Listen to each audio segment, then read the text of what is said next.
Welcome everyone to Six Flags Great Adventure Opening Day 2025. We're going to take you around the park and show you everything new for this season because, well, it's no secret there are a lot of changes to discuss. For better or for worse. But we're going to start off with addressing this lovely new entrance area in the classic Cedar Fair. Not Six Flags, Cedar Fair font. This is the first full season as a park that is now under the mega Six Flags chain. Yeah. So we are going to be seeing some evidence of Cedar Fair across the park. Evidence, I like that. And one of the biggest points of evidence was the lack of a certain green coaster in the skyline as we were driving up. I'm not going to lie, it was pretty startling pulling up to Six Flags Great Adventure and not seeing Green Lantern, the parachutes, or King Ka. I always thought that was one of the most exciting skylines to drive up to. Because, you can be really far away and see King Ka, but then as you drive closer, you see this beautiful mess of track.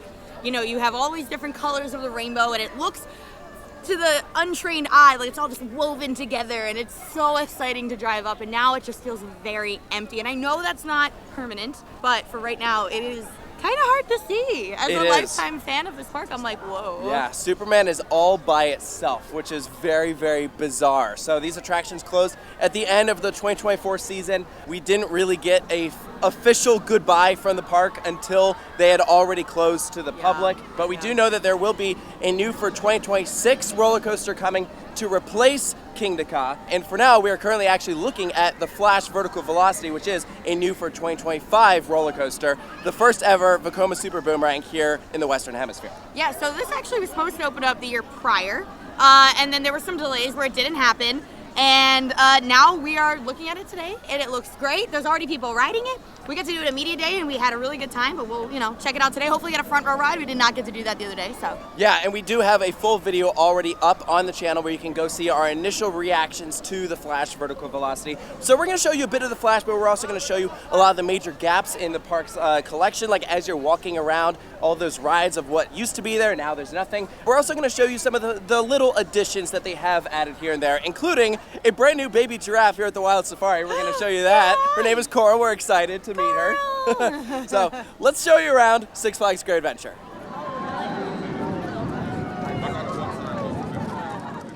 So for the first 2 hours of the day, they're doing pass holder previews only. You have to have Great Adventure be your home park on your pass, which that is not the case for us.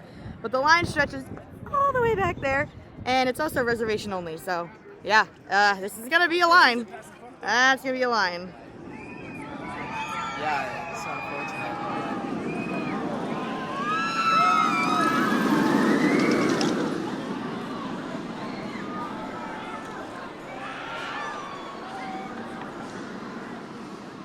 So of course, all the excitement from today is surrounding their brand new for 2025 roller coaster, the Flash Vertical Velocity. So we had already done about probably 7 or 8 laps on this from Media Day, but we just got to experience it for the first time in the front row, which offered a different experience. I actually really liked it up front. I thought the airtime hit better up front. Did you also get that feeling? I think it was better for the double up for sure, and then when you're going backwards down the second down, you have some serious pull there. I mean, obviously the first spike you don't feel too much, but then the second spike you're at the highest moment. So I think that was cool. Still prefer the back.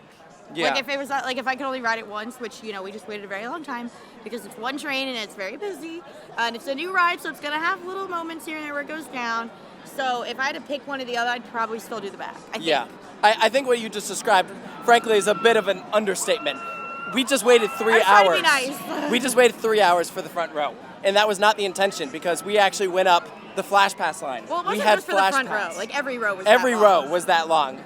But we went up with the Flash Pass, and we're thinking, okay, this is going to be long, but we didn't realize how long it was going to be with one train, how much demand there is, and how they're grouping, pulling people from the standby line, the ADA line, the Flash Pass line. Yeah. It is just... Flash Pass line took longer than standby. The Flash Pass line was longer than standby, for sure. We were following where people were. We're like, yep, they were behind us. Yeah, if we were in the standby line, it would have been quicker, which is wild to even say. So, frankly, we did enjoy it, but if I had to give some recommendations, don't wait 3 hours for this. I do not think it is worth a 3 hour line. It is fun. Again, I stand by what I said earlier. This is a good supporting ride at Great Adventure, but if you're going to wait 3 hours for something, El Toro's across the park. Dan, that was your first ride. What do you think? I think that it is a great family thrill coaster. All right. It is not intense, but it's smooth, has good hang time, and it's a perfect coaster for those that aren't ready for Medusa, but they're a little past the Harley Quinn. Yeah. It's fun. What do you think, man? It was pretty good. The launches were punchy. The stall is insane. I like the roll personally. I think you'd like it better if you didn't have to wait for 3 hours, though. Oh, definitely. Of course. Over here by Batman, check this out. Welcome to the patio where good and evil eat. Okay, that's great. I think this is really like a fun look because we technically are in like the comic book kind of section. It looks like this part still needs to get done. But this is still solid. Like the new paint looks very, very nice. I like all the little like comic book like signs and references. It's cool. Although this is definitely a weird contrast. Western town meets comic book. Like I said, they're getting there. I like the style of it. I just wish that the lettering and the signage was a little more 3D like Marvel at Universal. It looks a little cheap. Yeah, I think I would just like for them to commit all the way. Not sure what this has to do with Batman, but they put a giant duck wearing sunglasses in the center area. Is that supposed to be a Penguin reference, like to Batman Returns? I don't know, it's weird. Since the merger happened, we're seeing the transformation of several restaurants within the legacy Six Flags parks to be Cedar Fairified. We just saw that recently at Six Flags Over Georgia. And Granny's Restaurant here by the Movietown entrance is received that same treatment. Let's go inside and see how it is. Welcome inside. As you can see, we have quite the line for today.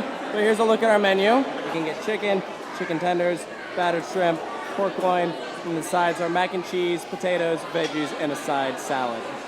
I will mention, the line for this place goes way out the entrance. You're gonna be standing around for at least an hour to get your food today. It is that busy. So here is our food. We got some shrimp, hush puppies, Brussels sprouts, chicken tenders, potatoes, and we gotta give a shout out to John Mike, who was able to pick us up for this while we were in line for Flash. How long did you wait for food? Approximately was an hour and 27 minutes. Holy crap. So clearly some teething issues happening on opening day here at Six Flags Great Adventure, but hopefully things that are in place will continue to improve, and this again, the setup in here is identical to what you've seen at, say, Coney Barbecue or other Cedar Fair style restaurants. So in theory, it should go quick. Yeah. But also they were having some issues with 2 of the registers. They're supposed to have 4. They only have 2 operating right now. They just got the 3rd one online. So again, teething issues. Here's an unexpected one. They renamed the Deja Vu Scrambler to just the Scrambler. Not sure why. And actually, if you look on the Six Flags app, it still calls it Deja Vu. That's how new this change is. Welcome to the site of closed ride number 1 for this video. This is Daredevil Dive, or it was Daredevil Dive. This was a sky coaster that has been removed for this off-season and is one of many across the mega Six Flags chain. I think they were just too costly. It requires a lot of operators. I've done this one, though. I don't know Yeah. if you ever did. No, not this one. No. Yeah, this was, I think, the first sky coaster I ever did. I have fond memories on it, but I'm also, I'm not stupid here. I understand that sky coasters require a lot of staff, and upcharge attractions, sometimes end up being more costly than they're worth. Because, how many people can you realistically push through? How many people are, with all that there is to do here, going to spend an extra $20 to do that when they could just go ride something? And they might do it once. Yeah. Is it going to be a ride you do every time? Probably not. So this is one addition that I can completely get behind removing.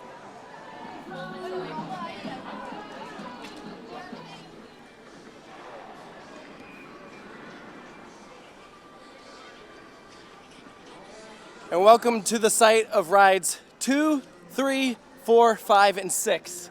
They're all gone, replaced with one bare fence blocking off the entire area. The Golden Kingdom is completely gone. There's no more parachutes, Twister, Green Lantern, King Ka, or Zumanjaro Drop of Doom. This is making me so sad. I knew I'd be sad, and I'd already seen, pulling up, but, actually, looking right here, and, that's horrible.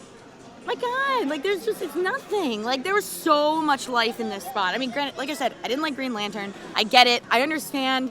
But, to do all of it at once is wild.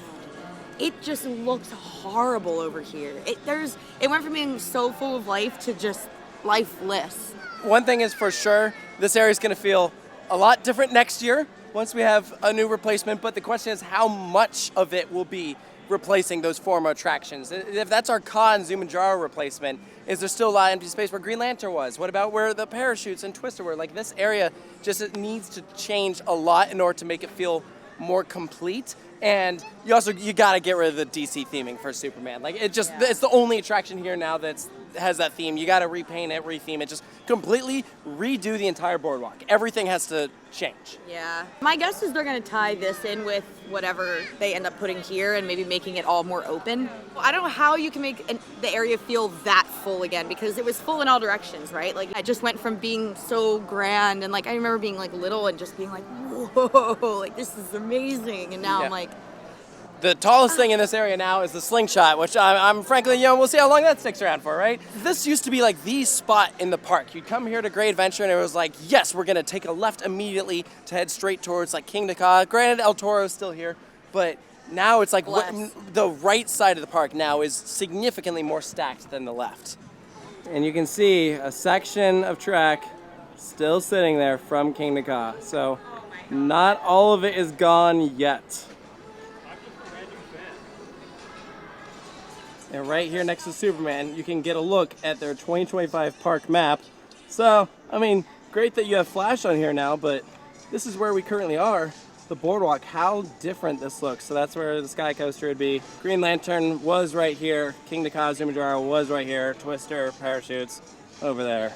This is so depressing. My idea, back before, they imploded it, was that they should cut out the top hat and put it over the front entrance to Great Adventure. So it's like an Alton Towers corkscrew moment where you like walk by like, it as the entrance. Yeah, it'd be like really, really cool. And that'd be like a really awesome way to honor what is such an iconic attraction. But no, they just, tipped it over.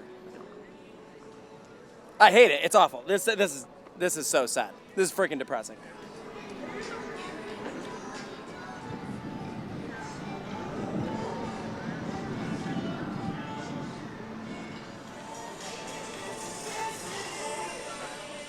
I'm doing my best to remain optimistic about everything.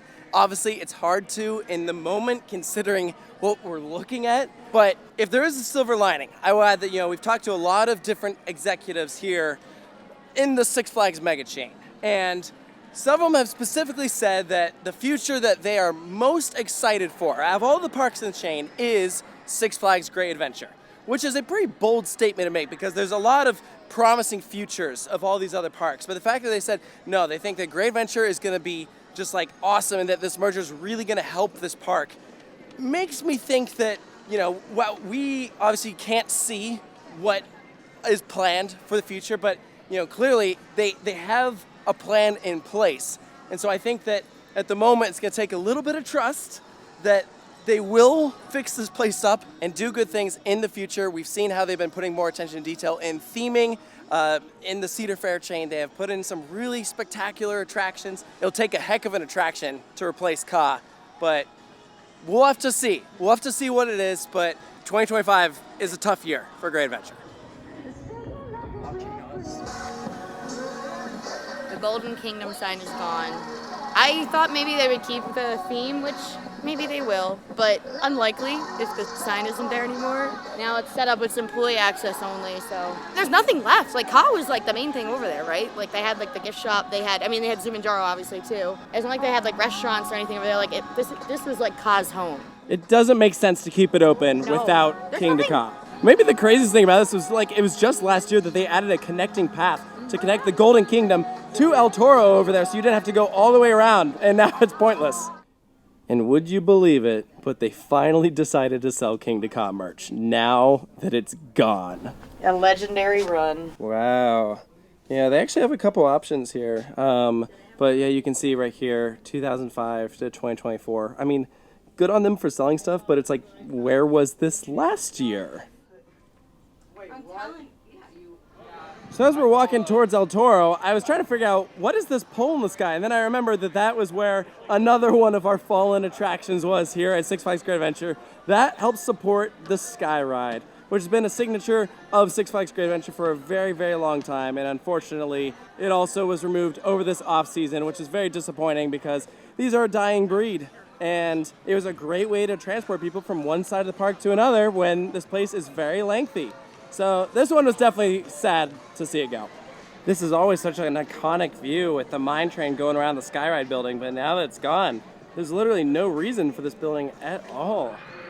It just looks sad. That is really disappointing.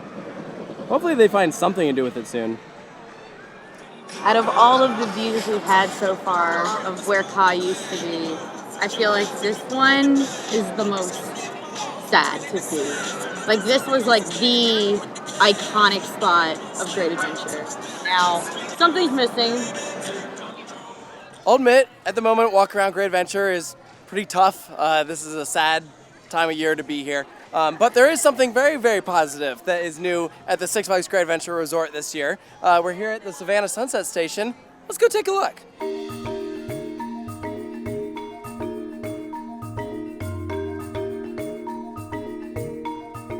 So this is a really cool opportunity. We are standing right in front of the Savannah Sunset Resort, which used to be the old base camp area.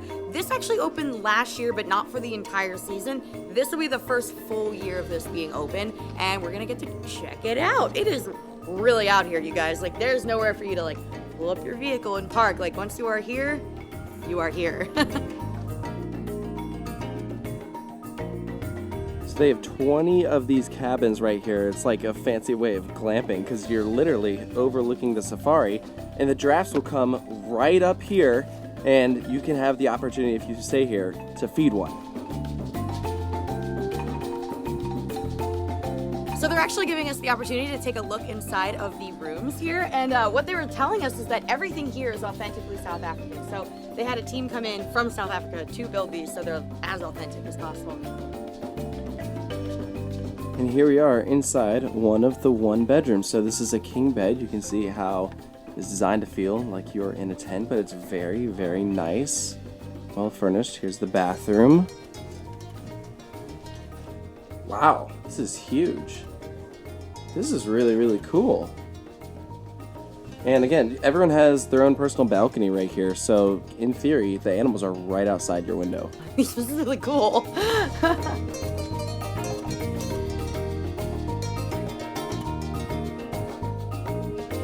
And here is one of the setups that can actually sleep up to 6 people. Really, really spacious, like deceivingly spacious. It's a lot bigger than you'd think. You sometimes forget that you're here at Six Flags Great Adventure until you see Nitro all the way down there. And welcome to their main gift shop. This is really, really cool. They have really nice merch in here. But my favorite detail about this is all the paintings that they have up, if you would like to show them. Seems pretty interesting. Who did that? The elephants did it. The elephants painted these. I'm like, this is here amazing. at the safari. Yeah, they literally have them paint them, and then they're, you know, it's still the off season right now when we're filming this, so they're still getting it set up and putting everything up on the walls, but how freaking cool. That was super cool to see. Highly recommend coming out here to check this out. I know that this received a lot of attention based off of like the initial price that was released, but like in talking to the people here, they explained that like when you come here, you're getting like catered personal service that is just like top notch. You get your park tickets included. If you're a season pass holder, then you get exclusive skip the lines where you get to go up the exit. You get to feed a giraffe. You get to interact with a rhino. Just tons of stuff that actually, when you break it all down, the pricing really isn't that bad, especially when you consider that it's for multiple people in your party. And we can't talk about everything new coming to Great Adventure without discussing their brand new baby giraffe. This is Coral. She's 3 months old. She was born back in December. She's right now over 6 feet tall. She was born 6 feet tall, like 180 pounds. And we're gonna get the opportunity to feed her from a bottle, which is a very, very cool opportunity. If you wanna see the giraffe, you can come here, do the Wild Safari truck tour, or you can do a VIP tour if you stay at Savannah Sunset. But I'm so excited to get up close and personal with her. She's so cute. Oh my gosh.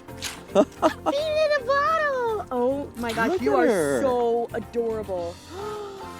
Hi, sweetie. She is guzzling that. Look at the little ears going. Oh my god, look!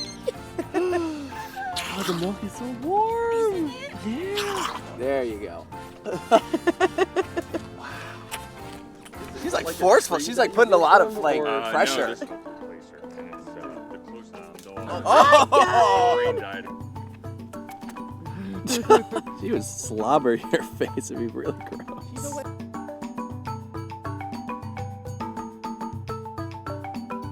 There's another baby over there. This one all the way back there is named Pringle.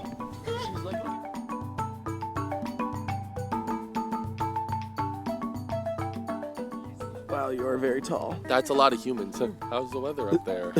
Right? Isn't that what they do? This is just 3 humans in a giraffe suit.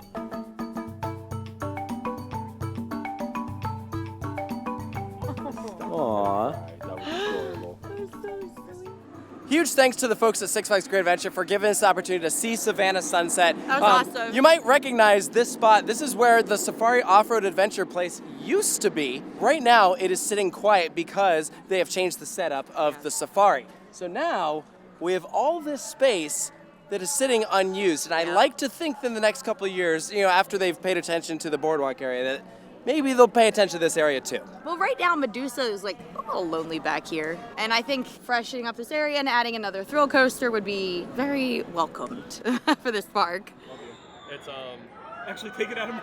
And I'm like, oh my god! So I saw you guys take a picture.